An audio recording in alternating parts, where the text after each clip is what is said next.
আসসালামু আলাইকুম। বাংলাদেশের বিভিন্ন প্রান্তের ডিপ্লোমা ইঞ্জিনিয়ারিং এর শিক্ষার্থীবৃন্দ, আজকের এই ফেসবুক লাইভ ক্লাসে তোমাদের স্বাগত। তোমরা জানো, এই করোনা মহামারীর সময় মাননীয় প্রধানমন্ত্রীর ঐকান্তিক ইচ্ছা এবং কারিগরি শিক্ষা অধিদপ্তর ও এটুআই এর কর্মকর্তাবৃন্দের নিরলস প্রচেষ্টার কারণে অনলাইনে বসে আমরা ক্লাস নেওয়ার সুযোগ পাচ্ছি। তোমাদের লেখাপড়ার ধারাবাহিকতা যাতে বজায় থাকে, সেই জন্য এই প্রচেষ্টা। আমি সিভিল বিভাগের ষষ্ঠ পর্বের ডিজাইন অফ স্ট্রাকচার 1 সাবজেক্ট নেব। আমি আছি তোমাদের সাথে। আমি মোহাম্মদ রেজাউল বাহার, ওয়ার্কশপ সুপার ও বিভাগীয় প্রধান civil, Barishal polytechnic institute, Barishal. প্রিয় শিক্ষার্থীবৃন্দ, তোমরা জানো ডিজাইন অফ স্ট্রাকচার 6 সেমিস্টারের একটি সাবজেক্ট। এটা প্রথম লাইভ ক্লাস। এটা 30 মিনিটের ক্লাস হবে এবং আশা করি 16-17টা ক্লাস তোমরা পাবে। সাবজেক্টটা একটু বড়, ডিজাইন অফ স্ট্রাকচার, সেই কারণে সব টপিকস হয়তো বা শেষ করা যাবে না এই সময়ের ভিতরে। এর জন্য মোস্ট ইম্পর্টেন্ট টপিকস গুলো আমি তোমাদের সাথে আলোচনা করব। আর অন্য যে চ্যাপ্টার গুলা প্রথম দিকে ছিল, যা তোমরা বিগত সেমিস্টার গুলায় অলরেডি পড়ে ফেলছো, সেই চ্যাপ্টার গুলা সংক্ষেপে আমি আলাপ করব। অন্য চ্যাপ্টার, মূল চ্যাপ্টার গুলা যখন, ইম্পর্টেন্ট চ্যাপ্টার গুলা যখন আমি পড়াবো, তখন পিছনের কোনো বিষয় আসলে সেটাকেও তোমাদের সাথে শেয়ার করবো। তা আমি মূলত তোমাদের ডিজাইন গুলা পড়াবো। Design of rectangular beam USD method, WSD method, design of rectangular beam USD method, design of doubly reinforce beam, design of T beam, design of lintel এবং ডিজাইন অফ ক্যান্টিলিভার বিম। এগুলো আমি তোমাদের সাথে পড়াবো। তোমাদেরকে মূল ক্লাসে আমি এই ডিজাইন গুলা করাবো। তবে প্রাথমিক কিছু আলোচনা এই ক্লাসে এবং অন্য ক্লাস নেওয়ার সময় রিলেটেড হিসাবে আলোচনায় আসবে। তোমরা জানো, স্ট্রাকচার তৈরিতে মূল দুইটি উপাদান, একটা হলো কনক্রিট আর একটা রিইনফোর্সমেন্ট বা স্টিল। একটা স্ট্রাকচারের বা কাঠামোর সেফটি নির্ভর করে এই দুইটার উপরে। আমাদের সমস্ত স্ট্রাকচারই আরসিসি বা প্রি-স্ট্রেসড। সুতরাং কনক্রিট এবং রিইনফোর্সমেন্টের মানে স্টিলের গুণাগুণের সাথে নির্ভর করছে আমাদের কাঠামোর গুণাগুণ বা স্থায়িত্ব। আমি কিছু তোমাদের পিছনের সেমিস্টার গুলো পড়ে আসা এবং এই সেমিস্টারেও আছে, এগুলো কিছুটা আলোকপাত করছি। প্রথমে আসছি কনক্রিট। তোমরা আমার কথা শুনতে পাচ্ছ সবাই? তো আশা করি শুনতে পাচ্ছ। কনক্রিট তোমরা কনস্ট্রাকশন প্রসেসে পড়ে ফেলেছো অলরেডি। কনক্রিট মূলত মোটামুটি ভাবে 3 প্রকার বলা যায়। একটা হলো প্লেন কনক্রিট বা সিমেন্ট কনক্রিট সিসি, আর একটা হলো রিইনফোর্স সিমেন্ট কনক্রিট বা আরসিসি, আর একটা প্রি-স্ট্রেসড কনক্রিট। এই সম্বন্ধে তোমরা বিগত সেমিস্টার গুলায় খুব ভালো মতোই জেনেছো, আমি এখানে লম্বা করব না। আর একটা আমাদের উপাদান ছিল রিইনফোর্সমেন্ট, যেটা আমরা রিইনফোর্সমেন্ট হিসেবে স্টিলকে বেছে নিয়েছি। কেন বেছে নিয়েছি পরে আসছি। রিইনফোর্সমেন্ট মূলত দুই রকম, একটা হলো এমএস বার মানে মাইল্ড স্টিল বারস, আর একটা হলো প্রি-স্ট্রেসিং বার বা স্টিল। মাইল্ড স্টিল বার আবার 3 রকম, একটা প্লেন বার, একটা ডিফর্ম বার, আর একটা টুইস্টেড বার। প্লেন বার হলো সাধারণত তোমরা দোকানে ডট সিমেন্টের দোকানে এগুলো দেখে থাকো, গোলাকার কিন্তু কোনো খাস কাটা নেই, প্লেন থাকে, আর ডিফর্ম বার খাঁজ কাটা থাকে। টুইস্টেড বারটা মোচড়ানো বাড়ানো হয়, এটা সামনে তোমরা দেখতে পারো। আর পিএসটিসি স্টিলটাকে বিশেষ শক্তি সম্পন্ন করা হয়, সেজন্য এটার সাথে কার্বনের সাথে ক্রোমিয়াম, ম্যাঙ্গানিজ এই সমস্ত ম্যাটেরিয়াল যোগ করে পিএসটিসি স্টিলটা তৈরি করা হয়। এটা তোমরা পিছনেও কিছুটা পড়ে ফেলেছো, আমি কিছুটা আলোকপাত কিছুটা ছবিতেও দেখাচ্ছি। প্লেন কনক্রিটটা দেখো, এটা একটা একতলা ভবনের ফ্লোর, এটা প্লেন কনক্রিট বা সিমেন্ট কনক্রিট দিয়ে তৈরি। রিইনফোর্স সিমেন্ট কনক্রিটটা তখন হবে যখন এর ভিতরে রিইনফোর্সমেন্ট হিসাবে, তার মানে তার মোমেন্ট সহ অন্য সমস্ত লোড বা বল বা যে কাঠামোর উপরে আগত সমস্ত শক্তিকে, সমস্ত লোডকে নিতে পারবে, যে সেই উপযোগী করার জন্য আমরা রিইনফোর্সমেন্ট বা রড ব্যবহার করি। এখানে দেখতেছো ঢালাই হচ্ছে, এরকম হয়ে গেলে একটা স্ট্রাকচার দাঁড়িয়ে যাবে, বিম কলাম যেগুলো তোমরা দেখো, এগুলো সবই আরসিসি।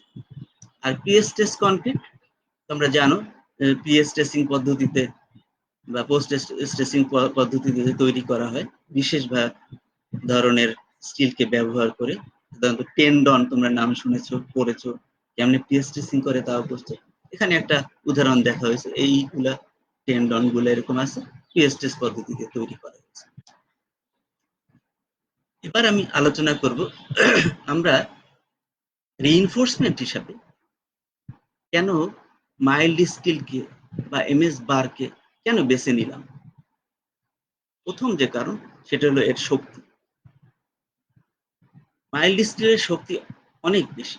সাধারণ মানের মাইল্ড স্টিলও প্রায় 4000 KG per centimetre square load বহন করতে পারে। 4000 কেজি পার সেন্টিমিটার স্কোয়ার। তোমরা অনেকেই হয়তো বা এটা ইতিমধ্যে জেনেও ফেলেছ, যা অন্য অন্য পদার্থে পাওয়া যায় না।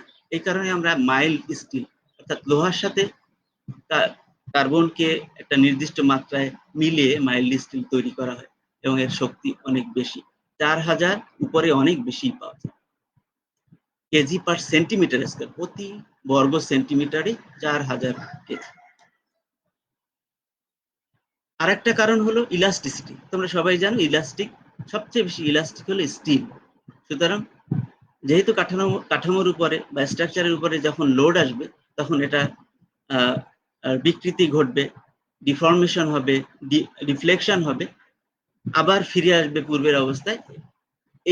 এই জিনিসটা দরকার, সেজন্য ইলাস্টিক বেশি যেটা, সেটাকে আমরা বেছে নিয়েছি, তার মানে steel, mild steel. Coefficient of temperature expansion বা তাপীয় গুণাঙ্ক, কনক্রিট এবং স্টিলের তাপীয় গুণাঙ্ক, যেটা তোমরা পিছনে ফিজিক্সে পড়েছো আলফা, এই আলফার মান দুইটাই প্রায় সমান। এই কারণে বন্ডের ক্ষেত্রে বা এক্সপ্যানশনের ক্ষেত্রে সুবিধা হয়, এজন্য আমরা এমএস রড হিসাবে এমএস রডকে বেছে নিয়েছি। কনক্রিটের সাথে বন্ড স্টিলের ভালো হয়, এর কারণেও বেছে নেওয়া। অ্যাভেলেবিলিটি বা সহজলভ্য, তোমরা জানো লোহা খুব সহজেই পাওয়া যায়, পৃথিবীর সমস্ত জায়গায় লোহা পাওয়া যায়, তার সাথে লোহা থেকে স্টিল তৈরি করা যায়, যা অন্য কোনো শক্তিশালী ম্যাটেরিয়ালেরও নাই, এত অ্যাভেল না।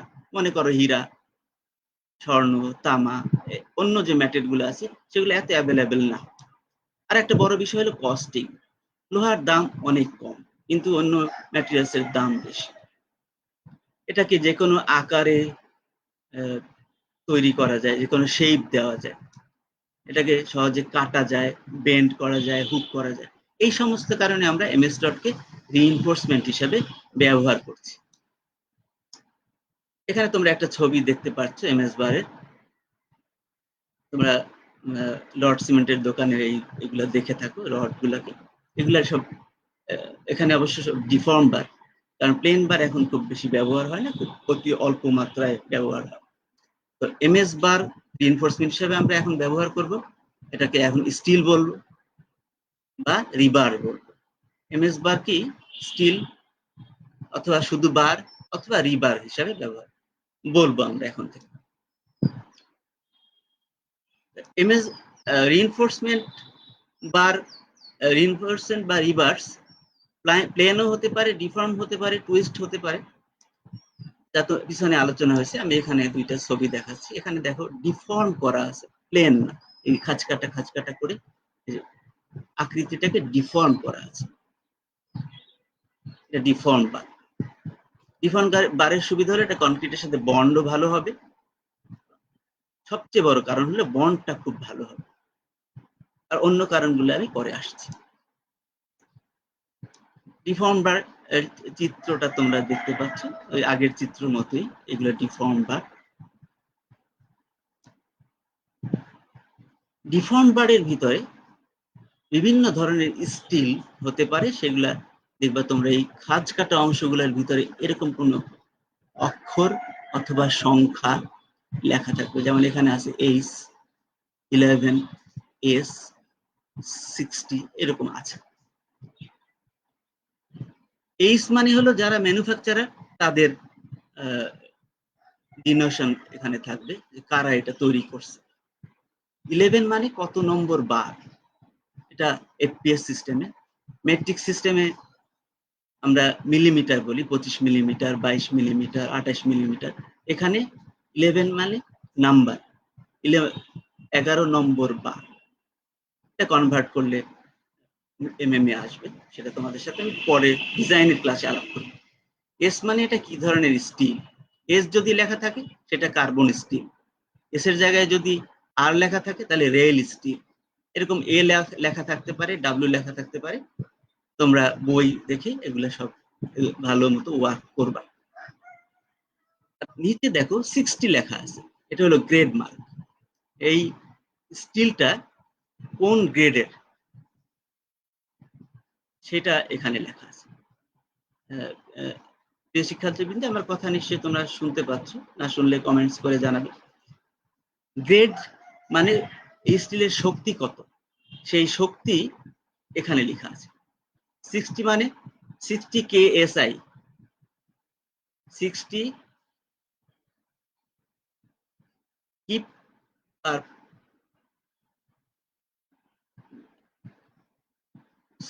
60,000 পাউন্ড পার স্কোয়ার ইঞ্চ, প্রতি ইঞ্চিতে 60,000 পাউন্ড পর্যন্ত সে লোড নিতে পারবে বা টেনশন নিতে পারবে।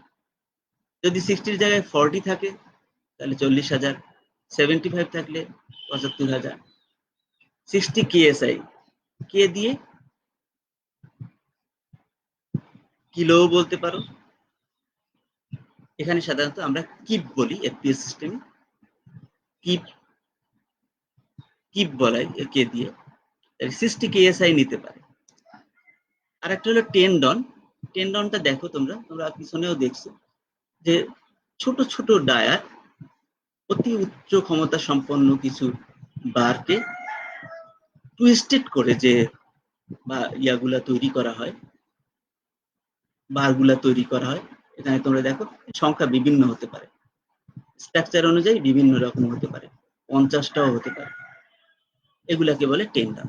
তোমরা একটা ধারণা পেলে যে স্টিলগুলা কিরকম। গ্রেডের কথায় আসছিলাম। 60 গ্রেড বার মানে 60 KSI ক্ষমতা সম্পন্ন বার। এটা যদি মেট্রিক সিস্টেমে বলো তাহলে এটা হবে 420 মেট্রিক গ্রেড বার। জাস্ট কনভার্ট, এটা মেট্রিক সিস্টেম, এটা এফপিএস সিস্টেম। এখানে ক্ষমতাটা ম্যানুফ্যাকচারার যারা তারা ক্ষমতাটা করে দিবে। এখানে আমি চিত্রের মধ্যে ওই বারগুলাই দেখাইছি, এটা 60 গ্রেড, এটা 40 গ্রেড। মেট্রিকেও তাই, ক্ষমতাটা ম্যানুফ্যাকচারার যারা তৈরি করবে তারা ক্ষমতাটা নির্ধারণ করে দিবে।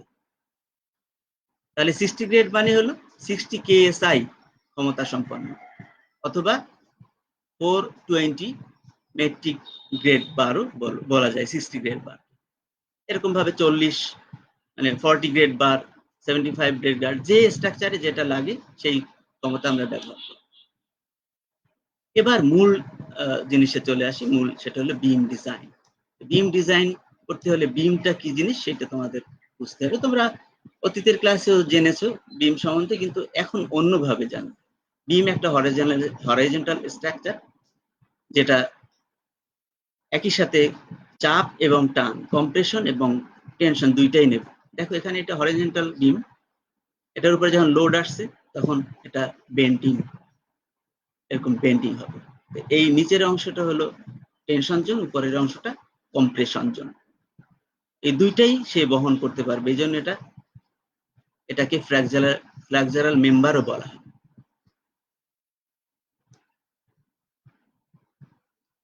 টাইপস অফ বিম পিছনে তোমরা খুব ভালো মতো পড়ছো, আমি দ্রুত এটা একটু আলোকপাত করে চলে যাচ্ছি। টাইপস অফ বিম তোমরা জানো, সিম্পলি সাপোর্টেড বিম, কন্টিনিউয়াস বিম। কন্টিনিউয়াস এর মধ্যে দুইটা, একটা হলো সেমি কন্টিনিউয়াস বিম আর একটা হলো ফুললি কন্টিনিউয়াস বিম। এছাড়া ওভারহ্যাঙ্গিং বিম, ক্যান্টিলিভার বিম, এই বিম গুলো তোমরা অতীতে পিছনের সেমিস্টার গুলায় পড়ে আসছে।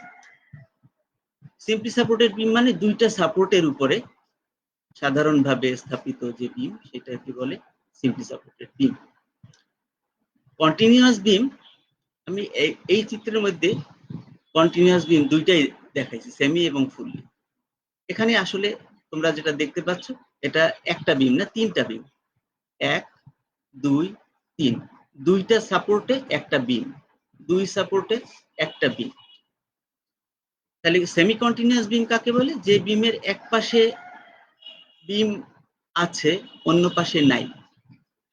এদিকে খেয়াল করো, এক পাশে নাই আর এক পাশে আছে, এই বিমটা সেমি কন্টিনিউয়াস, এই বিমটাও সেমি কন্টিনিউয়াস, কারণ এর এই পাশে বিম নেই, এই পাশে বিম আছে, এটার ক্ষেত্রেও তাই। কিন্তু মাঝখানের বিমটা খেয়াল করো, এর দুই পাশেই আরো বিম আছে। তাহলে যদি কোনোটার দুই পাশেই আরো বিম থাকে, সেটাকে বলে ফুললি কন্টিনিউয়াস বিম, এটা। আর সেমি হলো এটা, এক পাশে আছে আর এক পাশে নাই, এক পাশে আছে। ওভারহ্যাঙ্গিং বিম মানে সাপোর্টের পরে কিছু অংশ ঝুলে থাকলে সেটাকে ওভারহ্যাঙ্গিং বিম বলে, তোমরা ভালো মতোই জানো, অনেক অঙ্ক করেছো। এবং ক্যান্টিলিভার বিম একটি সাপোর্টের উপরে, একটা ফিক্স সাপোর্টের উপরে যে বিম থাকে সেটা ক্যান্টিলিভার বিম। পিছনের আলোচনা, তোমরা পিছনের আলোচনা গুলা ভালো মতোই পড়েছো। এখন ফ্র্যাকচারের অ্যাজাম্পশন ডিজাইন করতে গেলে ফ্র্যাকচারের সূত্র বের করতে হবে, অ্যাজাম্পশন গুলা ধরে নিতে হবে। ফ্র্যাকচারের অ্যাজাম্পশন প্রথমেই ধরে নিতে, একটা প্লেনের উপরে সে থাকবে, কিরণ এবং বিকৃতি সমানুপাতিক হবে, কনক্রিট কোনো টেনশন নেবে না, এবং কনক্রিট এবং স্টিলের কোনো স্লিপ হবে না। নোটেশন গুলো আমি চিত্রে যাওয়ার আগে নোটেশন গুলো তোমাদের একটু স্মরণ করাই দিচ্ছি। এফ প্রাইম সি হলো ultimate strength of concrete, F C হলো allowable stress of concrete, F Y ultimate strength of steel, F S allowable stress of steel, delta C strain of concrete, delta S strain of steel, ES modulus of elasticity of steel, EC modulus of elasticity of concrete, N modular ratio ES by EC, এই যে ES আর EC। B বিমের প্রস্থ, D effective depth of beam, L span of beam, K KD by D, এটা একটু পরে চিত্রে বুঝতে পারবা, যে জেডি বাই ডি, এটাও বুঝতে পারবে একটু পরে। জেডি হলো লিভার আর্ম, জেডি জে এবং ডি লিভার আর্ম। কেডি হলো height of compression zone, T minus KD height of tension zone, R সমান half FC J K. Moment, bending moment M, MC resisting moment of concrete, MS resisting moment of steel, C resultant of compressive force, T resultant of tensile force. এই ছিল notation. এখন তোমরা যেখানে যাবা, এই figure থেকে সব সূত্রগুলা তোমাদের তৈরি করতে হবে। ফিগারটা খুব ভালো মতো দেখো, এখানে আমি একটা লং সেকশন, একটা বিমের লং সেকশন আর একটা ক্রস সেকশন এঁকেছি, আর এখানে স্ট্রেস ডায়াগ্রাম, আর এই জায়গায় স্ট্রেইন ডায়াগ্রামটা এঁকেছি। স্টেন ডায়াগ্রামটা ট্রায়াঙ্গুলার শেপ, এদিকে সর্বোচ্চ কম্প্রেশন, এটা হলো কম্প্রেশন জোন কেডি, নোটেশনের মধ্যে আমরা যে কেডি বলছি কম্প্রেশন জোনের উচ্চতা বলেছিলাম, আর এটা হলো tension zone D minus KD, বাকি অংশটা। বি হলো বিমের প্রস্থ, ডি হলো বিমের কার্যকরী গভীরতা বা ইফেক্টিভ ডেপথ। তোমরা খেয়াল করো, ডি বলতে স্টিলের আমরা যে রিইনফোর্সমেন্ট দেব তার মাঝ, সেই রিইনফোর্সমেন্টের সেন্টার পর্যন্ত বিমের টপমোস্ট ফাইবার উপরের অংশ থেকে রিইনফোর্সমেন্টের সেন্টার পর্যন্ত যে উচ্চতা সেটাকে বলে, যে হাইট সেটাকে বলে ইফেক্টিভ ডেপথ, ছোট হাতের ডি, আর এটা টোটাল ডেপথ। এই জায়গাটা হলো কভারিং, এটা ডিজাইনের মধ্যে আসবে, এখানে আমি লম্বায় যাচ্ছি না। স্ট্রেন ডায়াগ্রামে সবচেয়ে উপরে সবচেয়ে বেশি বিকৃতি হবে, তারপর এটা নামতে থাকবে নিউট্রাল এক্সিসে এসে এনে, এটা নিউট্রাল এক্সিস এনে টেনে দেওয়া হয়েছে, নিউট্রাল এক্সিসে এসে 0 হবে, তারপর আবার বাড়তে থাকবে, এপাশে টেনশন জোনে গিয়ে আবার সর্বোচ্চ বিকৃতিটা হবে। একই রকম ভাবে স্ট্রেস ডায়াগ্রামে এই পাশে যেহেতু কনক্রিট চাপ নেয়, যেহেতু কনক্রিট এই কম্প্রেশন জোন কনক্রিট চাপ নেয়, তাহলে এই পাশে হলো এফসি,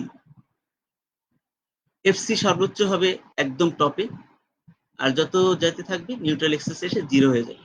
এরপর একটা হলো টেনশন জোন, টেনশন জোনে মূলত স্টিল টেনশন নেবে, তাহলে স্টিলের বরাবর, দেখো স্টিলের বরাবর লব্ধি বলটা দেখানো আছে, এই জায়গাটায় এফ এস আপাতত দেখানো হয়েছে। তাহলে এই ট্রায়াঙ্গুলার পোর্শনটা, এই ট্রায়াঙ্গুলার পোর্শনটার যেহেতু এখানে ফোর্স গুলা কাজ করতেছে, কম্প্রেসিভ ফোর্স, এর একটা লব্ধি বল হবে, লব্ধি বলটা উপর থেকে 1/3 নিচে, তার মানে কেডি যদি এটা হয় তাহলে কেডি বাই 3 নিচে লব্ধি বলটা কাজ করবে, যেটাকে আমরা বড় হাতের সি দিয়ে প্রকাশ করি। আর টেনশন জোনটা স্টিলের সেন্টার দিয়ে কাজ করবে, যেটা আমরা বড় হাতের টি দিয়ে প্রকাশ করি। এখানে খেয়াল করে এই তীর চিহ্নটা এইরকম যাবে, আর এই তীর চিহ্নটা লব্ধি বলটা এই দিকে যাবে। তাহলে এখানে যদি আমরা একটা লিভার ব্যবহার করি, দণ্ড ব্যবহার করি, দিস ইজ লিভার আর। তোমরা পিছনেই পড়ছো যে একই ক্ষমতা, একই বল বিপরীত মুখী যদি হয় আর একটা লিভারের উপরে কাজ করে, তাহলে এখানে কাপল এভাবে মুভমেন্ট হবে, কাপল এভাবে মুভমেন্ট হবে, এই তীর চিহ্ন বরাবর ঘুরাও, এভাবে মুভমেন্ট হবে, কাপল হবে। তাহলে লব্ধি বল কনক্রিটের সি, আর এটা হলো টি। এই কাপলের যে লিভার আর্ম সেটা হবে জেড, এখানে আমি তীর চিহ্ন দিয়ে যেটা দেখাইছি, এইটা লিভার আর্ম, এটা জেড হবে, আর যে রড সেটাকে এস বলে। তাহলে ক্রস সেকশন এবং লং সেকশন থেকে তোমরা ধারণাটা পেয়ে গেলে, এখান থেকে ফ্ল্যাক্সারের সমস্ত সূত্রগুলা বের করা যাবে। সূত্রগুলো এরকম হবে, কে তোমরা আমরা নোটেশনের মধ্যে লিখেছিলাম, কে সমান হবে N by N plus F S by F C, J 1 minus K by 3, D root over M by R B, S M by F S J D, M C half F C J cube D square, M S S F S J D. বাদ বাকি সূত্রগুলাও তোমরা বইতে পাবে, আমি এখানে লিখে দিয়েছি, সামনের ডিজাইনে ডিটেলস আলাপ করব। তোমরা 1 থেকে 6 এটা তোমাদের বাড়ির কাজ থাকবে।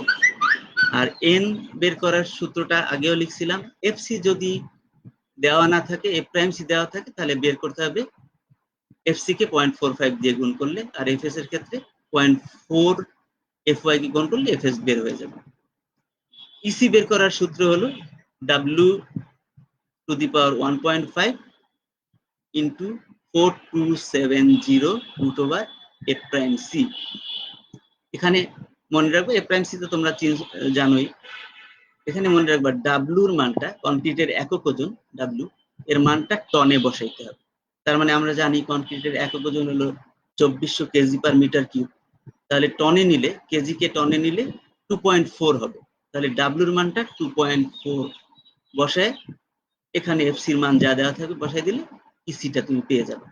আর ইএসটা constant 2039,333 kg per centimeter square. এই অংশটা তোমাদের মুখস্থ রাখতে হবে, ভালো মতো প্র্যাকটিস করতে হবে। এই 6টা তোমাদের বাড়ির কাজ, কিভাবে আগের চিত্র থেকে এগুলা আসলো। হোমওয়ার্ক এটা তোমাদের, এটা তোমরা করবা এবং যখন ক্লাস শুরু হবে তখন ক্লাস টিচারের কাছে জমা দিবা। যদি এর মধ্যে কোনো সমস্যা হয় তাহলে আমাকে কন্ট্যাক্ট করতে পারো। আমার কন্ট্যাক্ট নম্বর প্রথমেই দেওয়া আছে, ইমেল অ্যাড্রেস দেওয়া আছে, সেখানে কন্ট্যাক্ট করো। তাহলে তোমরা বুঝতে পারলা যে এখানে নোটেশন গুলা বা ফিগারটা থেকে কি আসছে। এখন আমরা যা আলোচনা করছি সেখানে তোমাদের যদি কোনো প্রশ্ন থাকে তাহলে অবশ্যই কমেন্টস করে জানাবা। আর ভিডিওটা আবার দেখবে। আবার দেখতে গেলে www.skills.gov.bd এই ওয়েবসাইট ভিজিট করবা, ওখানে তোমরা ভিডিওটা আবার পাবা। আর যে কোনো প্রশ্ন থাকলে সেটা কমেন্টস করে জানাবে, আমি অবশ্যই আগামী ক্লাসে তোমাদেরকে সেগুলার সমাধান দিয়ে দেব। এছাড়াও আমার ইমেল অ্যাড্রেসে বা মোবাইল ফোনে ফোন করলেও আমাকে তোমরা পাবা। তা আশা করি আজকের ক্লাসে তোমরা ভালো মতোই বুঝতে পেরেছো যে ডিজাইন করতে গেলে ফ্ল্যাক্সারের ফর্মুলা কিভাবে তৈরি করতে হবে। ফ্ল্যাক্সারের ফর্মুলা তৈরি আমি কোনোটা করে দেইনি, এটা তোমাদের বাড়ির কাজ। খুব সহজেই তোমরা ওই ফিগারটা থেকে ওই যে সূত্রগুলো আমি তোমাদেরকে দেখাইছি সেইগুলা করতে পারবা। তো এই করোনা মহামারীর মধ্যে তোমরা মাননীয় প্রধানমন্ত্রী ঐকান্তিক ইচ্ছা, কারিগরি শিক্ষা অধিদপ্তরের এবং A2I এর কর্মকর্তাদের নিরলস প্রচেষ্টার কারণে যে ফেসবুক ক্লাসগুলো হচ্ছে, এই ক্লাসে তোমরাও আমাদের সাথে সক্রিয় থাকো। তোমাদের জন্য এই ক্লাস, সুতরাং বাড়িতে বসে প্র্যাকটিস করো এবং প্রত্যেক ক্লাসে খাতা কলম নিয়ে বসবে, নোট ডাউন করবে। আর ঘরে থাকবে, সরকার কর্তৃক যে বিভিন্ন সময় নির্দেশনা আছে সেগুলো মেনে থাকবে। সবাই ভালো থাকো, সুস্থ থাকো, এই কামনা করছি। সকলকে ধন্যবাদ। আবার দেখা হবে আগামী ক্লাসে। আসসালামু আলাইকুম।